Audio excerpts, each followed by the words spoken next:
बिंदेसर गांव में एक गरीब लकड़हारा रहता था, धर्मपाल।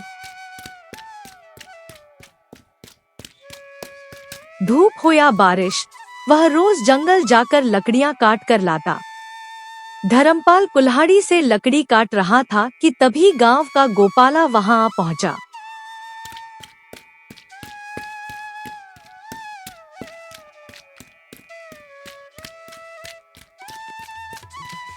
अरे हाँ हाँ धर्म भाई, इतने बुढ़ापे में अकेले लकड़ी काट रहे हो?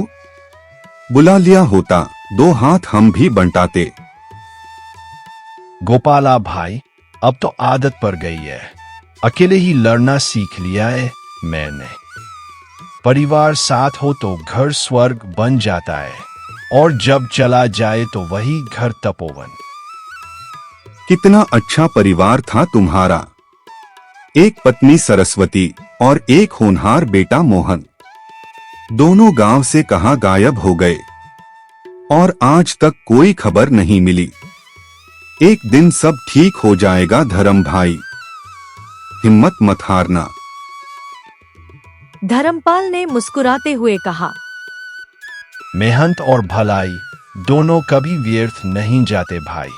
बस विश्वास है, एक दिन सब ठीक होगा।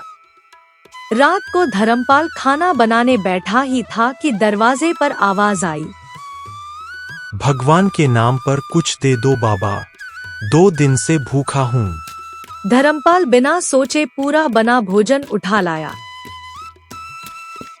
ले भाई, पेट भर कर खा। भूखे को खाना खिलाना सबसे बड़ा कर्म है। भिखारी रो पड़ा, दुआएं देता हुआ चला गया।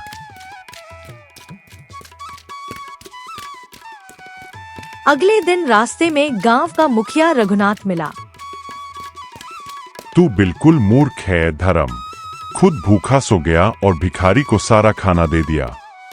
कर भला तो हो भला मुखिया जी। रघुनाथ गुस्से में चल दिया। शाम को जब धर्मपाल खाना खाने बैठा, एक सफेद कुत्ता दरवाजे पर बैठा उसे देख रहा था। वह बहुत कमजोर था। धर्मपाल ने रोटी बाहर रख दी। कुत्ते ने खा ली। अचानक कुत्ते के मुंह से आवाज आई। तुमने मेरी भूख मिटाई, वरना गांव वाले मुझे पत्थर मारकर भगा देते। तुम्हारे अलावा किसी ने मुझ पर दया नहीं की। धर्मपाल डर गया। का कौन हो तुम? इंसान की तरह कैसे बोल रहे हो? मैं श्रापित हूँ। पहले मनुष्य था, लालच ने मुझे बर्बाद कर दिया। लक्ष्मी ताई ने कुत्ते को बोलते देख लिया।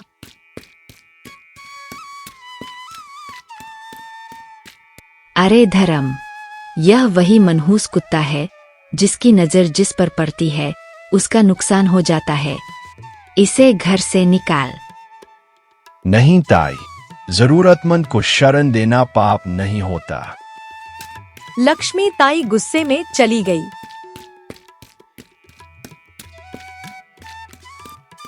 अगली सुबह गांव वाले धर्मपाल के दरवाजे पर आ धमके।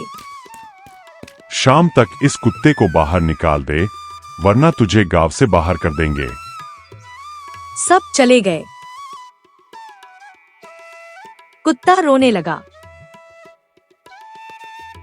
तू बता भाई, तुझे श्राप से मुक्ति कैसे मिलेगी?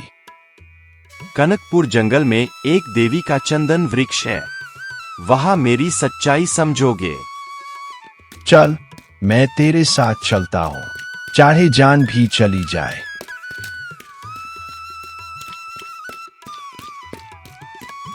जंगल में एक सोने जैसा चमकता चंदन का वृक्ष खड़ा था। वहां एक घायल कबूतर पड़ा था जो धीरे धीरे रो रहा था।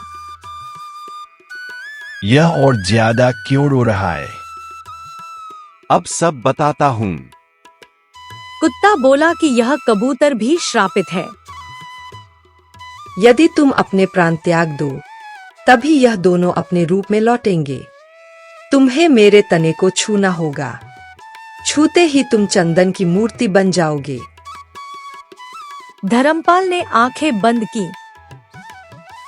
अगर मेरे जीवन से किसी की भलाई होती है तो मैं तैयार हूं।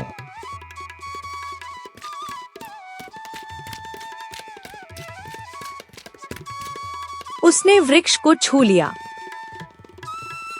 अचानक चारों ओर तेज रोशनी फैल गई।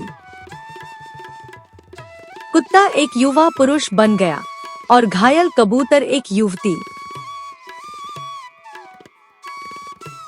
धर्मपाल पत्थर बनते बनते ठिठक गया जब उनकी आवाज सुनी।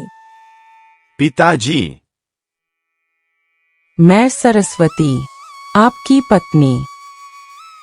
धर्मपाल स्तब्ध रह गया। तभी एक साधु प्रकट हुए। यह दोनों लालच में आकर सोने के वृक्ष को छू बैठे थे। मुक्ति तभी थी जब कोई बिना स्वार्थ के इनके लिए अपना सर्वस्व न्योछावर करने को तैयार हो। धर्मपाल, तुमने परीक्षा जीत ली। धर्मपाल, सरस्वती और मोहन गांव लौट आए। पूरा गांव रो पड़ा। धर्म, हमें माफ कर दे। ने सिखाया, कर भला तो हो भला। धर्मपाल ने कोई चमत्कार नहीं किया, भलाई की,